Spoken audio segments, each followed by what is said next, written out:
श्रीगणेशाय नमः। कनकधारास्तोत्रम्। अङ्गं हरेर्पुलकभूषणमाश्रयन्ति भृङ्गाङ्गनेव मुकुलाभरणं त्वमालाम् अङ्गीकृताखिल विभूतिरपाङ्गलीला माङ्गल्यदास्तु मम मङ्गलदेवतायाः। मुग्धा मुहुर्विदधति वदने मुरारे प्रेमत्रपा प्रणिहितानि गतागतानि मालादृशोर्मधुकरीव महोत्पलेया सा मे श्रियं दिशतु सागरसम्भवायाः। विश्वमरेन्द्रपदविभ्रमदान्ददक्ष आनन्दहेतुरधिकं मुरविद्विषोऽपि ईषन्निषीदतु मयि क्षणमीक्षणार्धम् इन्दीवरोदरसहोदरमिन्दिरायाः। आमीलिताक्षमधिगम्य मुदा मुकुन्दम् आनन्दकन्दमणिमे समनङ्गतन्त्रम् आकेकरे स्थितिकनि निकपाक्षनेत्रम् भूत्यै भवेन्मम भुजङ्गशयाङ्गनायाः। बाहुवन्तरे मधुजितः श्रितकौस्तुभेया हारावलीवहरणे लमयी विभाते कामप्रदा भगवतो पिकटाक्षमाला कल्याणमावहतु मे कमलालयायाः। कालाम्बुदालिललितो रसिकैटभारे धाराधरे स्फुरति या तडदङ्गनेव मातुः समस्तजगतां महनीयमूर्तेः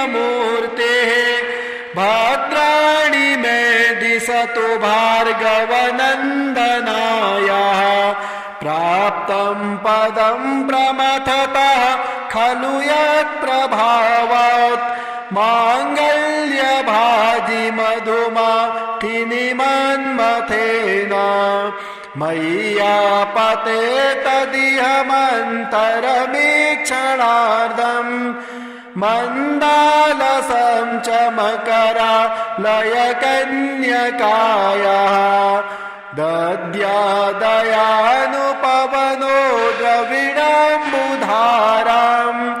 अस्मिन्न किञ्चन विहङ्गसि सौविषणे दुष्कर्मगार्ममपनीयचिराय दूरम् नारायण प्रणयनि नयनाम्बुवाः।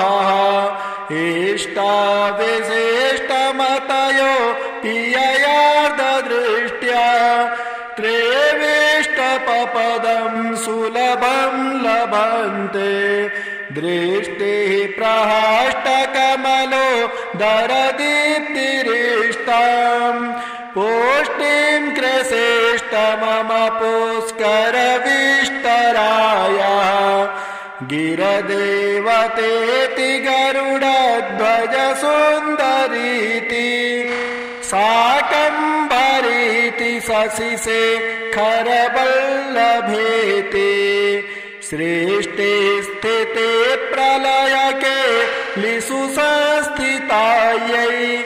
तस्यै नमस्त्रिभुवनैकगुरोस्तरुण्यै श्रुत्यै नमोऽस्तु शुभकर्मफलप्रसूत्यै राज्ञै नमोऽस्तु रमणीयगुराणवायै शक्त्यै नमोऽस्तु शतपत्रनिकेतनायै पुष्ट्यै नमोऽस्तु पुरुषोत्तमवल्लभायै नमोऽस्तु नालेकनिभाननायै नमोऽस्तु दुग्धोदधिजन्मभूम्यै नमोऽस्तु सोमामृतसोदरायै नमोऽस्तु नारायणवल्लभायै सम्पत्कराणि सकलेन्द्रियनन्दनानि साम्राज्यदानविभवानि सरोरुहाक्षि तद्वन्दनानि दुरिताहरणोद्यतानि मामेव मातरनिशं कलयन्तु मान्ये यत्कटाक्षसमुपासनविधिः सेवकस्य सकलार्थसम्पदः शन्तनोति वचनाङ्गमानसौ त्वां मुरारी हृदयेश्वरे भजे सरसिजनिलये सरोजहस्ते धवलतमां सुखगन्धमाल्यशोभे भगवती हरिवल्लभे मनोज्ञे त्रिभुवनभूतिकरी प्रसीद मह्यम् दिग्धस्थितिभे कनककुम्भमुखावसृष्टा स्वरवाहिनी विमलचारुजुलप्लुताङ्गीं प्रातर्नमामि जगतां जननीमशेषां लोकाधिनाथगृहिणी ममृताब्धिपुत्रीं कमले कमलाक्षवल्लभे त्वां करुणापूरितरङ्गितैरपाङ्गैः अवलोकय मामकिञ्चनानां प्रथमं पात्रं कृत्रिमं दयायाः स्तुवन्ति ये स्तुतिभिर्भूरिवहं त्रयेमये त्रिभुवनमातरं रमाम्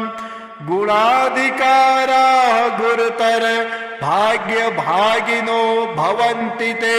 भुवि बुधभावितास्याः नमोऽस्तु हेमाम्बुजपीठिकायै नमोऽस्तु भूमण्डलनायकायै नमोऽस्तु देवादिदयापरायै नमोऽस्तु सर्वाङ्गयुधवल्लभायै नमोऽस्तु देव्यै भृगुनन्दनायै नमोऽस्तु विष्णोरुरसिस्थितायै नमोऽस्तु लक्ष्म्यै कमलालयायै नमोऽस्तु दामोदरवल्लभायै नमोऽस्तु कान्त्यै कमलेक्षणायै नमोऽस्तु भूत्यै भुवनप्रसूत्यै नमोऽस्तु देवादिभिरर्चितायै नमोऽस्तु नन्दात्मजवल्लभायै देवे प्रसीद जगदेश्वरे लोकमातः कल्याणगात्रि कमले क्षणजीवनाथे दारिद्र्यभीतिहृदयं शरणागतं माम् आलोकय प्रतिदिनं सदयैरपाङ्गै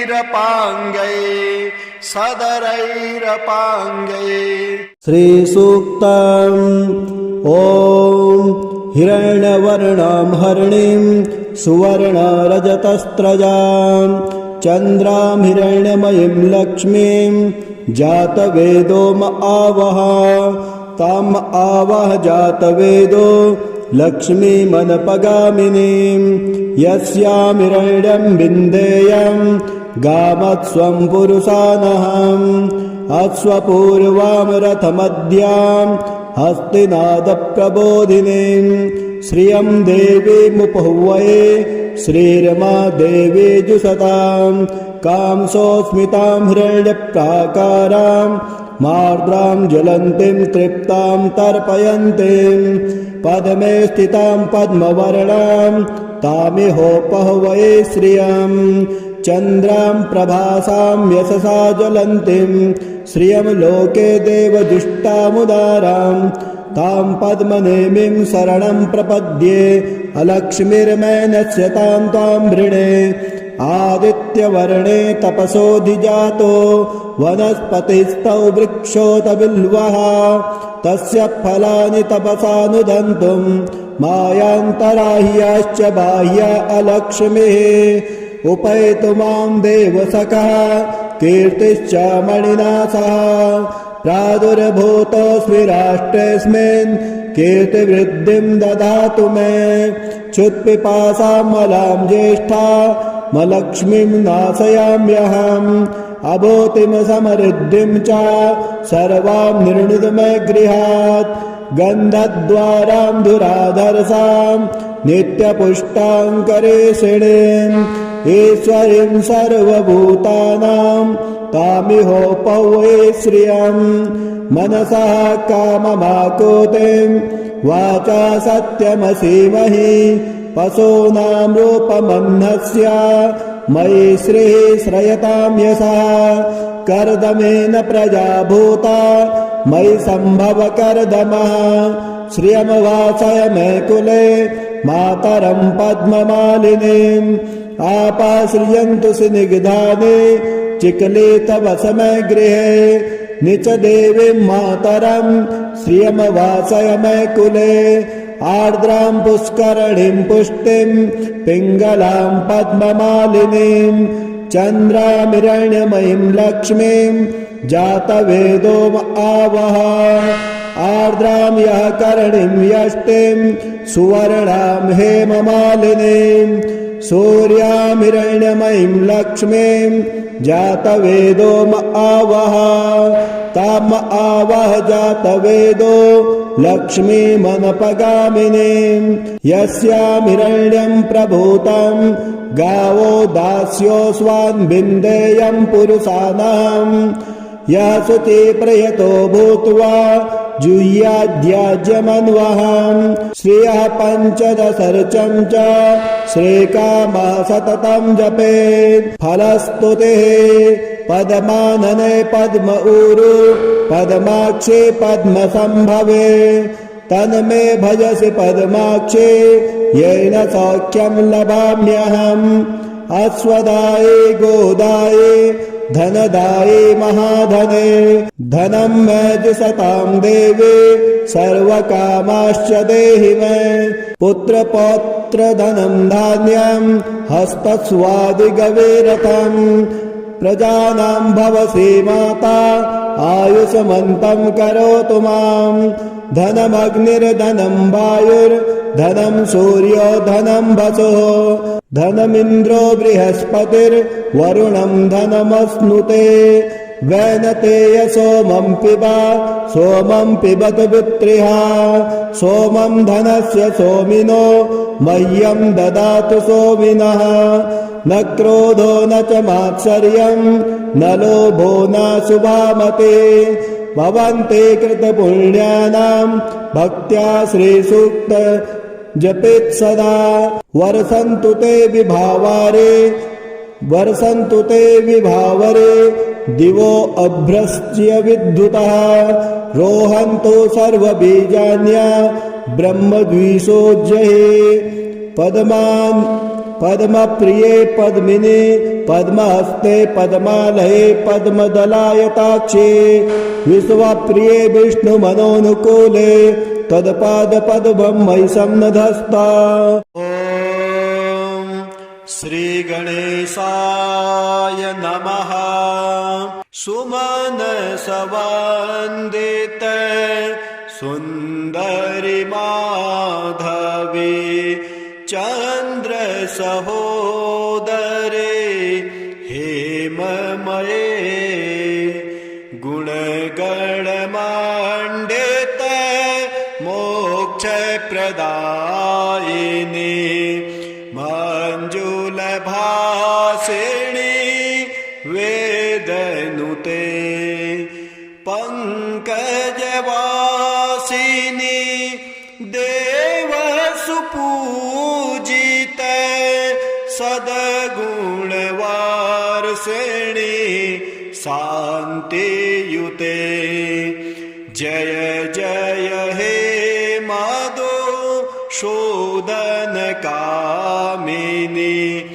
आदिलक्ष्मी सदा पालय माम् अहि कलिकल्मष नाशिनि कामिनी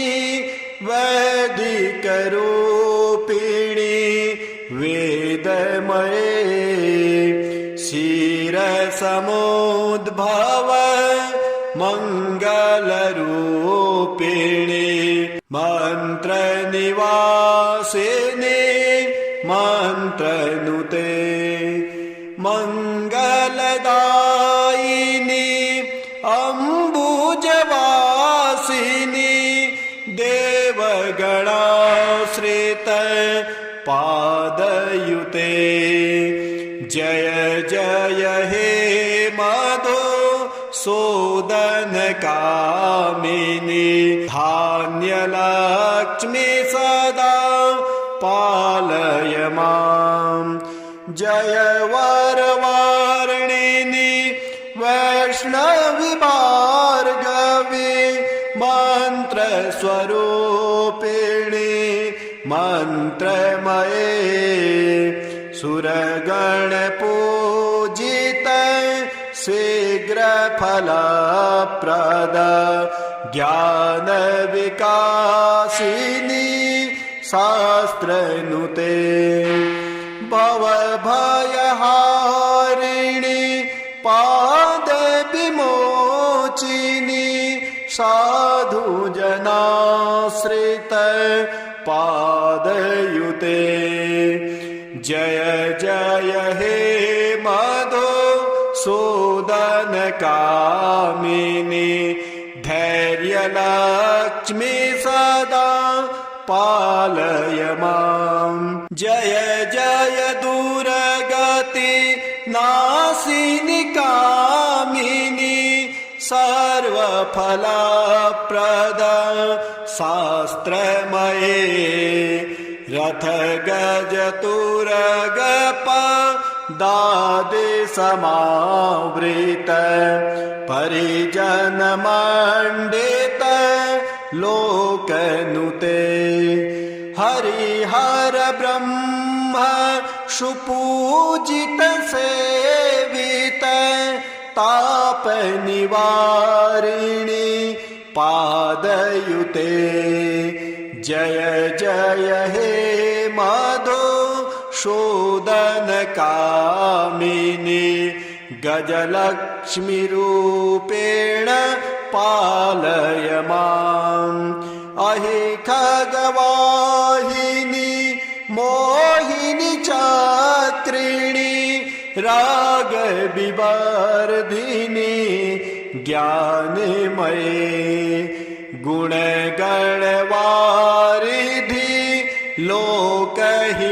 लोकहितैषिणी स्तव सप्तभूषित ज्ञाननुते सकल सुरासुर देव मुनीश्वर मानव वंदित पादयुते जय जय हे मधुसूदनकामिनी संतानलक्ष्मी त्वां पालय माम् जय कमलासिनी सद्गतिदायिनी ज्ञान विकासिनी ज्ञानमये अनुदितमर्चित कुकुमधुरसुर भूषित वासित वाद्यनुते कनकधरास्तुति वैभववन्दित शङ्कर देशिक मान्यपदे जय जय हे मधुसूदन कामिनी विजयलक्ष्मी सदा पालय माम् प्रणत सुरेश्वरी भारति भार्गवी शोक विनाशिनी रत्नमये मणिमय भूषित कर्ण विभूषण शांति समावृत हास्य मुखे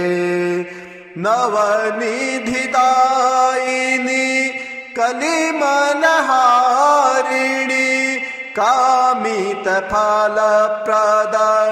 हस्तयुते जय जय हे मधुसूदन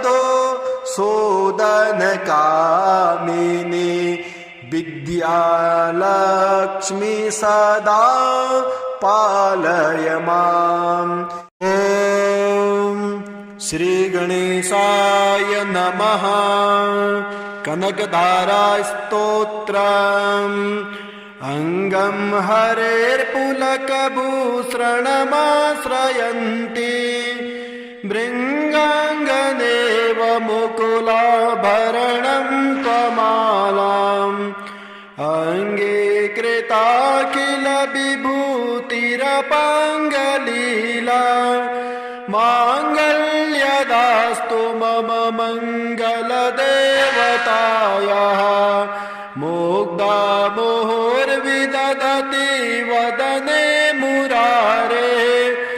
प्रेमत्रपा प्रणिहितानि गतागतानि मालादृशोर्मधुकरीव महोत्पलेया सा मे श्रियं दिशतु सागरसम्भवाया विश्वमरेन्द्रपदविभ्रमदान्ददक्ष आनन्दहेतुरधिकं मुरविद्विषोऽपि ईषन्निषीदतु मयि क्षणमीक्षणार्धम् इन्दीवरोदरसहोदरमिन्दिराया आमीलिताक्षमधिगम्य मुदा मुकुन्दम् आनन्दकन्दमणिमे समनङ्गतन्त्रम् आकेकरे स्थितिकनि निकपाक्षनेत्रम् भूत्यै भवेन्मम भुजङ्गशयाङ्गनाया बाहुवन्तरे मधुजितः श्रितकौस्तुभेया हारावलीवहरणे लमयी विभाते कामप्रदा भगवतो पिकटाक्षमाला कल्याणमावहतु मे कमलालयाया कालाम्बुदालिललितो रसिकैटभारे धाराधरे स्फुरतिया तडदङ्गनेवा मातुः समस्तजगतां महनीयमूर्तेः भद्राणि मे दिशतु भार्गवनन्दनाया प्राप्तं पदं प्रमथतः खलु यत्प्रभावात् माङ्गल्यभाजि मधुमाथिनि मन्मथेन मय्यापते तदिहमन्तरमीक्षणार्धम् मन्दालसं च मकरालयकन्यकायाः दद्यादयानुपवनो द्रविणाम्बुधाराम् अस्मिन्न किञ्च विहङ्गसे सौविषणे दुष्कर्मगार्ममपनीयचिराय दूरम् नारायण प्रणयने नयनाम्बुवाः इष्टाविशिष्टमतयो पिययार्धदृष्ट्या त्रेविष्टपदं सुलभं लभन्ते दृष्टिः प्रहष्टकमलो दरदीप्तिरिष्टाम् पुष्टिं कृशेष्टमम पुष्करविष्टराय गिरदेवतेति गरुडध्वज सुन्दरीति शाकम्भरीति शशिशेखरवल्लभेति सृष्टि स्थिते प्रलयके लिषु संस्थितायै तस्यै नमस्त्रिभुवनैकगुरोस्तरुण्यै श्रुत्यै नमोऽस्तु शुभकर्मफलप्रसूत्यै राज्ञै नमोऽस्तु रमणीयगुराणवायै शक्त्यै नमोऽस्तु शतपत्रनिकेतनायै पुष्ट्यै नमोऽस्तु पुरुषोत्तमवल्लभायै नमोऽस्तु दाले कनिभाननायै नमोऽस्तु दुग्धोदधिजन्मभूम्यै नमोऽस्तु सोमामृतसोदरायै नमोऽस्तु नारायणवल्लभायै सम्पत्कराणि सकलेन्द्रियनन्दनानि साम्राज्यदानविभवानि सरोरुहाक्षि तद्वन्दनानि दुरिता हरणोद्यतानि मामेव मातरनिशां कलयन्तु मान्ये यत्कटाक्षसमुपासनविधिः सेवकस्य सकलार्थसम्पदः शन्तनोति वचनाङ्गमानसौ त्वां मुरारी हृदयेश्वरे भजे सरसिजनिलये सरोजहस्ते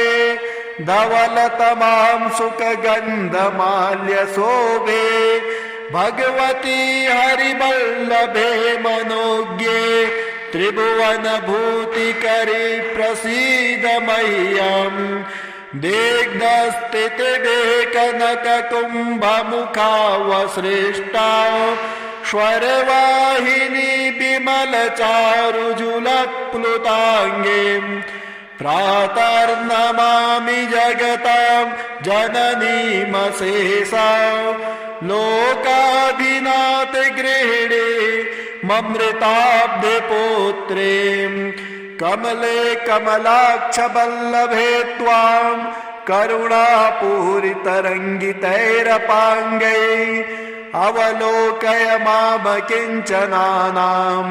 प्रथमं पात्रं कृत्रिमं दयायाः स्तुवन्ति ये स्तुतिभिर्भूरिवहं त्रयेमये त्रिभुवनमातरं रमाम् गुणाधिकाराः गुरुतर भाग्यभागिनो भवन्ति ते भुवि बुधभावितास्याः नमोऽस्तु हेमाम्बुजपीठिकायै नमोऽस्तु भूमण्डलनायकायै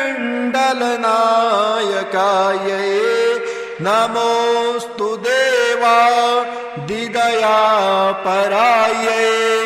नमोऽस्तु सर्वाङ्गयुधवल्लभायै नमोऽस्तु देव्यै भृगुनन्दनायै नमोऽस्तु विष्णोरुरसिस्थितायै नमोऽस्तु लक्ष्म्यै कमलालयायै नमोऽस्तु दामोदरवल्लभायै नमोऽस्तु कान्त्यै कमलेक्षणायै नमोऽस्तु भूत्यै भुवनप्रसूत्यै नमोऽस्तु देवादिभिरर्चितायै नमोऽस्तु नन्दात्मजवल्लभायै देवी प्रसीद जगदीश्वरि लोकमाता कल्याणगात्रि कमले क्षणजीवनाथे दारिद्र्यभीतिहृदयं शरणागतं माम् आलोकय प्रतिदिनं सदरैरपाङ्गै श्रीसूक्तम् ॐ हिरण्यवर्णां हरिणीं सुवर्णरजतस्रजां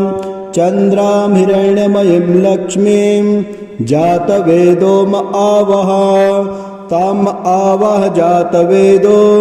लक्ष्मीमनपगामिनीं यस्यां हिरण्यं विन्देयं गामत्स्वं पुरुषानहम् अश्वपूर्वां रथमद्यां हस्तिनादप्रबोधिनीं श्रियं देवीमुपहुवये श्रीरमा देवी जुषतां कांसोऽस्मितां हिरण्यप्राकारां मार्द्रां ज्वलन्तीं तृप्तां तर्पयन्तीं पद्मे स्थितां पद्मवर्णां तामिहोपहुवये श्रियं चन्द्रां प्रभासां यशसा ज्वलन्तीं श्रियं लोके देवजुष्टामुदारां तां पद्मनेमिं शरणं प्रपद्ये अलक्ष्मीर्मैनस्य तां त्वां वृणे आदित्यवर्णे तपसोऽधिजातो वनस्पतिस्तौ वृक्षोत बिल्वः तस्य फलानि तपसानुदन्तुं मायान्तराह्याश्च बाह्या अलक्ष्मीः उपैतु मां देवसखः कीर्तिश्च मणिना सह प्रादुर्भूतोऽस्मि राष्ट्रेऽस्मिन् कीर्तिवृद्धिं ददातु मे क्षुत्पिपासामलां ज्येष्ठा मलक्ष्मीं नाशयाम्यहम् अभूतिं समृद्धिं च सर्वां निर्णुद मे गृहात् गन्धद्वारां धुराधरसां नित्यपुष्टाङ्करेषिणीम् ईश्वरीं सर्वभूतानां तामिहोपौवे श्रियं मनसः काममाकुतिं वाचा सत्यमसीमहि पशूनां रूपमन्नस्य मयि श्रीः श्रयतां यशः कर्दमेन प्रजा भूता मयि सम्भव कर्दमः श्रियमवासय मे कुले मातरं पद्ममालिनीम् आपाश्रियन्तु स्निग्धानि चिकले तव समय गृहे निच देवीं मातरं श्रियमवासय मे कुले आर्द्रां पुष्करणीं पुष्टिं पिङ्गलां पद्ममालिनीं चन्द्रामिरण्यमयीं लक्ष्मीं जातवेदो आवह आर्द्रां यः करणीं यष्टिं सुवर्णां हेममालिनीं सूर्यामिरण्यमयीं लक्ष्मीं जातवेदो आवह ताम आवह जातवेदो लक्ष्मीमनपगामिनीं यस्यामिरण्यं प्रभूतं गावो दास्योऽस्वान् विन्देयं पुरुषाणाम् यः शुचिप्रयतो भूत्वा जुह्याद्याज्यमन्वहम् श्रियः पञ्चदशर्चं च श्रीकामः सततं जपेत् फलस्तुतिः पद्मानने पद्म ऊरु पद्माक्षे पद्मसम्भवे तन्मे भजसि पद्माक्षे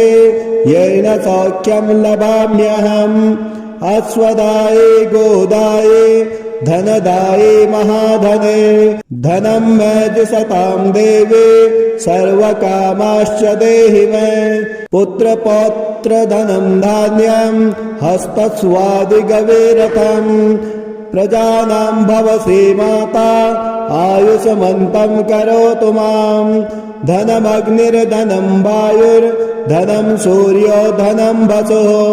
धनमिन्द्रो बृहस्पतिर्वरुणं धनमश्नुते वैनतेय सोमं पिबत पुत्रिः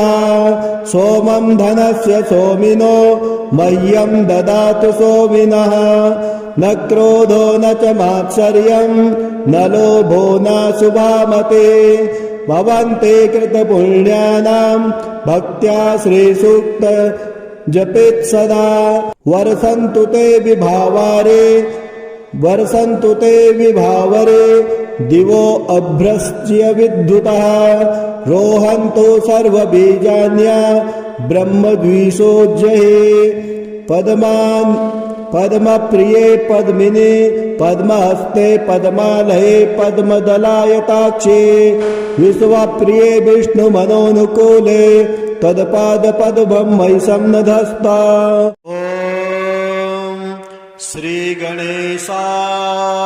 नमः। सुमनसवन्दित सुन्दरि माधवी चन्द्रसहोदरे हेममये गुणगणमण्डित मोक्षप्रदायिनी मञ्जुलभासिनी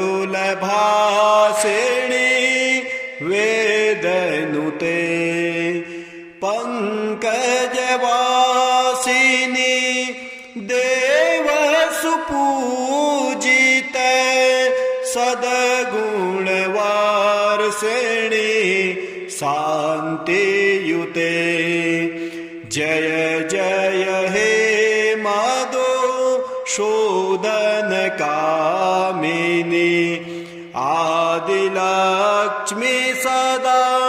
पालय माम्। अहि कलिकल्मष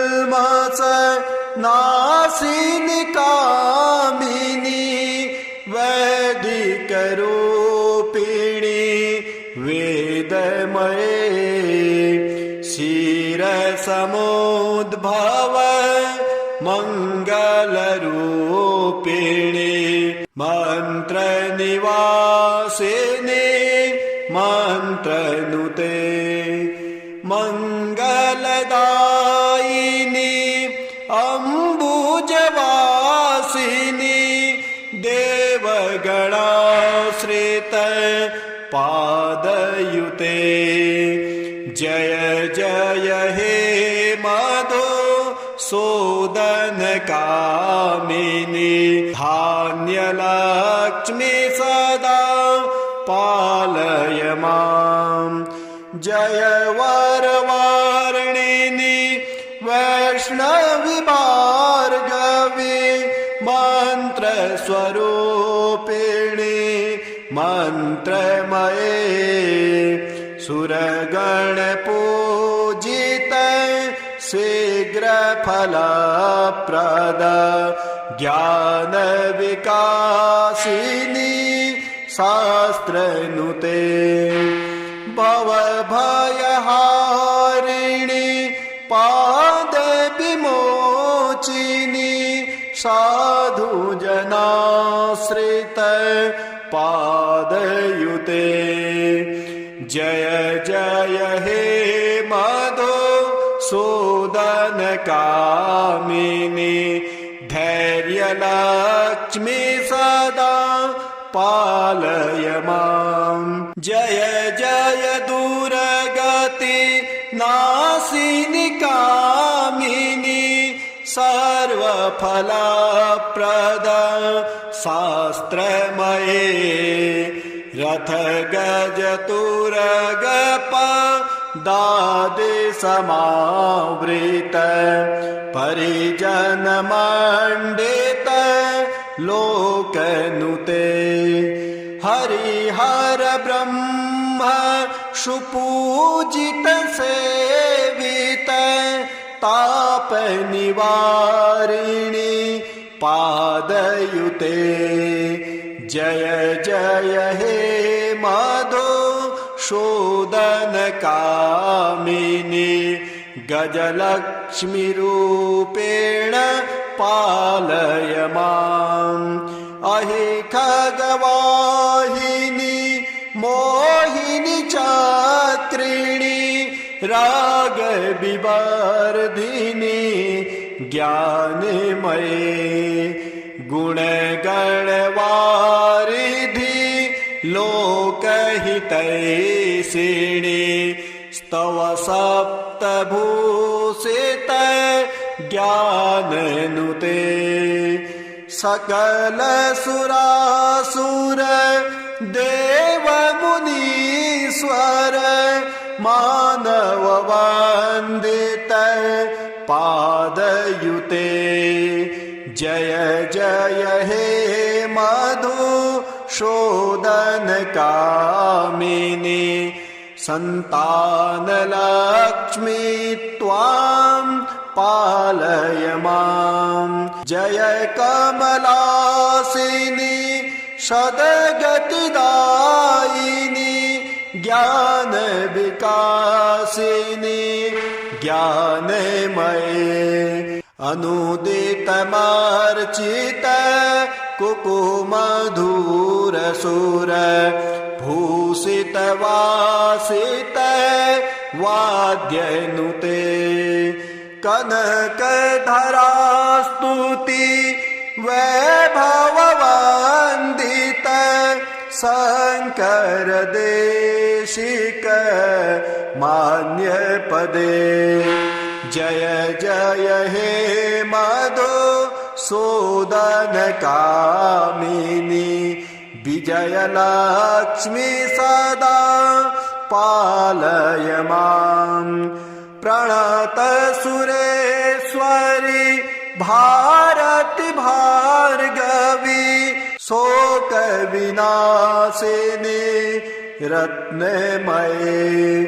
मणिमय भूषित कर्ण विभूषण शांति समावृत हास्य मुखे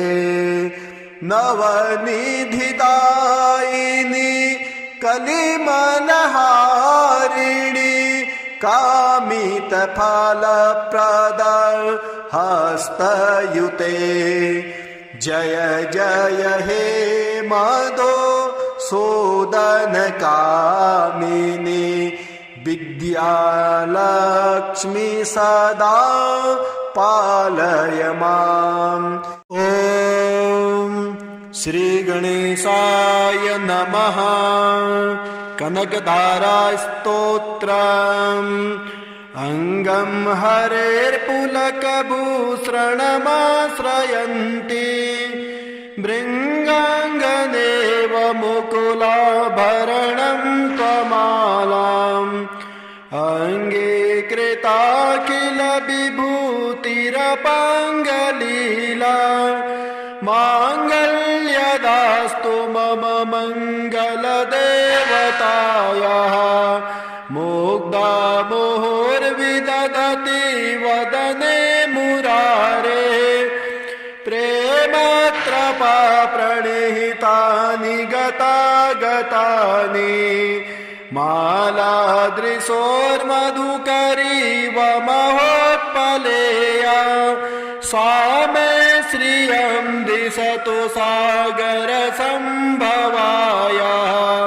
विश्वमरेन्द्रपदविभ्रमदान्ददक्ष आनन्दहेतुरधिकं मुरविद्विषोऽपि ईशन्निषीदतु मयि क्षणमीक्षणार्धम्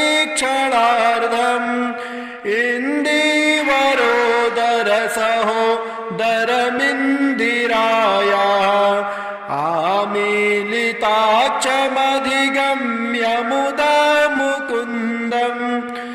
आनन्दकन्दमणिमे समनङ्गतन्त्रम् आकेकरे स्थितिकणि निकपाक्षनेत्रम् भूत्यै भवेन्मम भुजङ्गसयाङ्गनाया बाहुवन्तरे मधुजितः श्रितकौस्तुभेया हारावलीवहरणे लमयी बिभाते कामप्रदा भगवतो पिकटाक्षमाला कल्याणमावहतु मे कमलालयायाः कालाम्बुदालिललितो रसिकैटभारे धाराधरे स्फुरति या तडदङ्गनेव मातुः समस्तजगतां महनीयमूर्तेः भद्राणि मे दिशतु भार्गवनन्दनायाः प्राप्तं पदं प्रमथतः खलु यत्प्रभावात् माङ्गल्यभाजि मधुमातिनि मन्मथेन मय्यापते तदिहमन्तरमीक्षणार्धम् मन्दालसं च मकरालयकन्यकायाः दद्यादयानुपवनो द्रविणाम्बुधाराम् अस्मिन्न किञ्चन विहङ्गसि सौविषणे दुष्कर्मगार्ममपनीयचिराय दूरम् नारायण प्रणयनि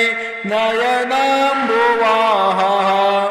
इष्टाविशिष्टमतयो पिययार्धदृष्ट्या त्रेविष्टपपदं सुलभं लभन्ते दृष्टिः प्रहष्टकमलो दरदीप्तिरिष्टाम् पुष्टिं कृशेष्ट मम पुष्करविष्टरायः गिरदेवतेति गरुडध्वज सुन्दरीति शाकम्भरीति शशिशेखरवल्लभेति सृष्टि स्थिते प्रलयके लिषु संस्थितायै तस्यै नमस्त्रिभुवनैकगुरोस्तरुण्यै श्रुत्यै नमोऽस्तु शुभकर्मफलप्रसूत्यै राज्ञै नमोऽस्तु रमणीयगुराणवायै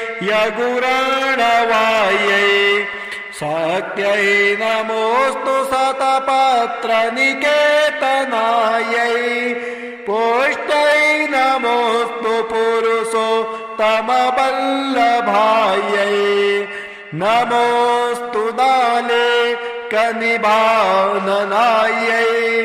नमोऽस्तु दुग्धोदधिजन्मभूम्यै नमोऽस्तु सोमामृतसोदरायै नमोऽस्तु नारायणवल्लभायै सम्पत्कराणि सकलेन्द्रियनन्दनानि साम्राज्यदानविभवानि सरोरुहाक्षि तद्वन्दनानि दुरिता हरणोद्यतानि मामेव मातरनिशां कलयन्तु मान्ये यत्कटाक्षसमुपासनविधिः सेवकस्य सकलार्थसम्पदः शन्तनोति वचनाङ्गमानसौ त्वां मुरारी हृदयेश्वरे भजे सरसिजनिलये सरोजहस्ते धवलतमां सुखगन्धमाल्यशोभे भगवती हरिवल्लभे मनोज्ञे त्रिभुवनभूतिकरी प्रसीद मह्यम् दिग्धस्थितिवेकनककुम्भमुखावसृष्टा स्वरवाहिनी विमलचारुजुलप्लुताङ्गीं प्रातर्नमामि जगतां जननीमशेषां लोकाधिनाथ गृहिणे ममृताब्धिपुत्रीं कमले कमलाक्ष वल्लभे त्वां करुणापूरितरङ्गितैरपाङ्गैः अवलोकय मामकिञ्चनानां प्रथमं पात्रं कृत्रिमं दयायाः स्तुवन्ति ये स्तुतिभिर्भूरिवहं त्रयेमये त्रिभुवनमातरं रमां गुणाधिकाराः गुरुतर भाग्यभागिनो भवन्ति ते भुवि बुधभावितास्याः नमोऽस्तु हेमाम्बुजपीठिकायै नमोऽस्तु भूमण्डलनायकायै नमोऽस्तु देवादिदयापरायै नमोऽस्तु सर्वाङ्गयुधवल्लभायै नमोऽस्तु देव्यै भृगुनन्दनायै नमोऽस्तु विष्णोरुरसिस्थितायै नमोऽस्तु लक्ष्म्यै कमलालयायै नमोऽस्तु दामोदरवल्लभायै नमोऽस्तु कान्त्यै कमलेक्षणायै नमोऽस्तु भूत्यै भुवनप्रसूत्यै नमोऽस्तु देवादिभिरर्चितायै नमोऽस्तु नन्दात्मजवल्लभायै देवे प्रसीद जगदेश्वरि लोकमाता कल्याणगात्रि कमले क्षणजीवनाथे दारिद्र्यभीतिहृदयं शरणागतं माम् आलोकय प्रतिदिनं सदरैरपाङ्गै श्रीसूक्तम् ॐ हिरण्यवर्णां हरिणीं सुवर्णरजतस्रजां चन्द्रां हिरण्यमयीं लक्ष्मीं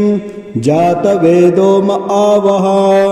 ताम् आवह जातवेदो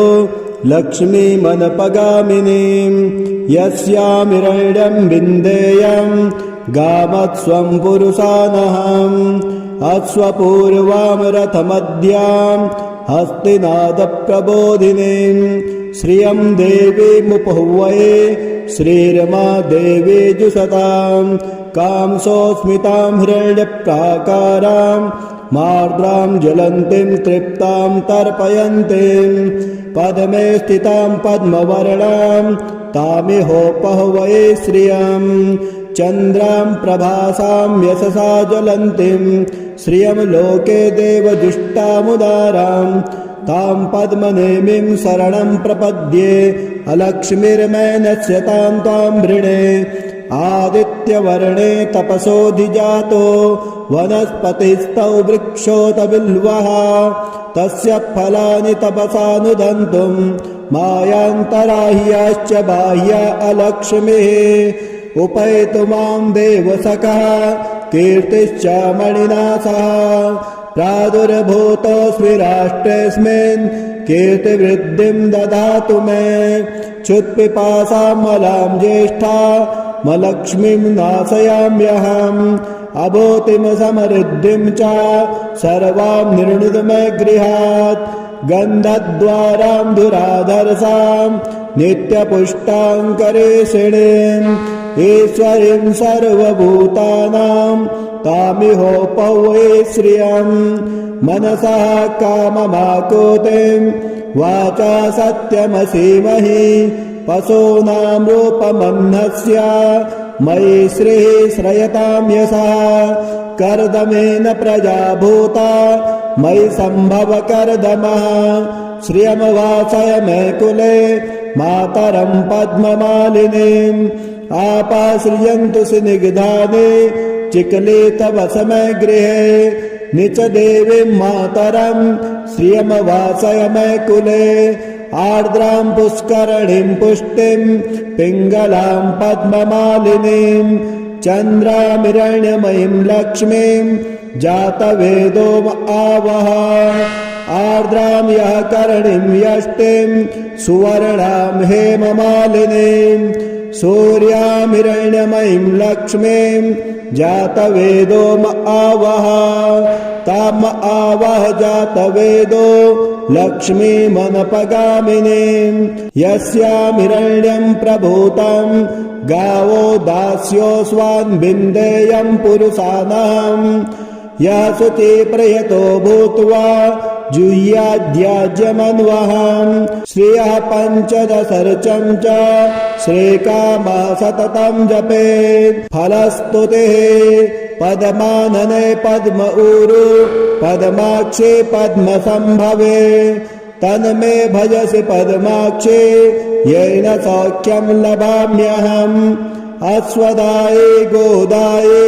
धनदाये महाधने धनं मैजुषतां देवे सर्वकामाश्च देहि मे पुत्रपौत्रधनं धान्यं हस्तस्वादिगवेरथं प्रजानां भवसि माता आयुष्मन्तं करोतु मां धनमग्निर्धनं वायुर्धनं सूर्यो धनं वसुः धनमिन्द्रो बृहस्पतिर्वरुणं धनमश्नुते वैनतेय सोमं पिबत वित्रिः सोमं धनस्य सोमिनो मह्यं ददातु सोमिनः न क्रोधो न च मात्सर्यं न लोभो न शुभामते भवन्ते कृतपुण्यानां भक्त्या श्रीसूक्त जपेत् सदा वर्षन्तु ते विभावरे